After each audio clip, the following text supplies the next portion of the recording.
পুরো বিশ্ব যখন ইংরেজি নববর্ষ উদযাপনে ব্যস্ত, তখন প্রাণের ভয়ে তটস্থ কেউ কেউ। বছরের প্রথম দিনেও গাজায় নিরীহ ফিলিস্তিনিদের ওপর হামলা চালিয়েছে ইসরায়েলিরা। অন্যদিকে ইউক্রেনেও বন্ধ হয়নি রাশিয়ার আগ্রাসন। বছরের প্রথম দিনে উত্তর গাজার জাবালিয়া এবং আল বুরেজ শরণার্থী শিবিরে কমপক্ষে আরও 17 ফিলিস্তিনি নিহত হয়েছে। আবার ইউক্রেনে রাশিয়ার ড্রোন হামলায় অন্তত 3 জন আহত হয়েছে। ক্ষতিগ্রস্ত হয়েছে 2টি জেলার একাধিক ভবন।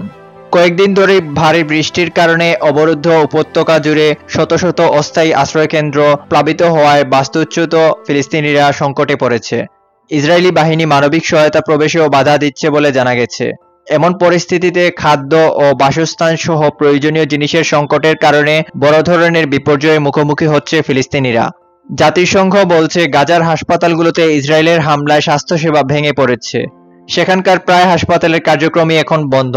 কোনো হাসপাতালেই আর চিকিৎসা সেবা দেওয়া সম্ভব হচ্ছে না। 2023 সালের 7 অক্টোবর দক্ষিণ ইসরায়েলে আক্রমণ করে ফিলিস্তিনের স্বাধীনতাকামী সংগঠন হামাস। এতে প্রায় 1200 ইসরায়েলি নিহত হন এবং কমপক্ষে 250 জনকে অপহরণ করা হয়। এর জবাবে গাজায় ব্যাপক হামলা চালানো শুরু করে ইসরায়েল। গাজার স্বাস্থ্য মন্ত্রণালয়ের তথ্য মতে, ইসরায়েলের বিমান ও স্থল আক্রমণে 45,000-এর বেশি ফিলিস্তিনি নিহত হয়েছেন। তাদের অর্ধেকের বেশি নারী ও শিশু।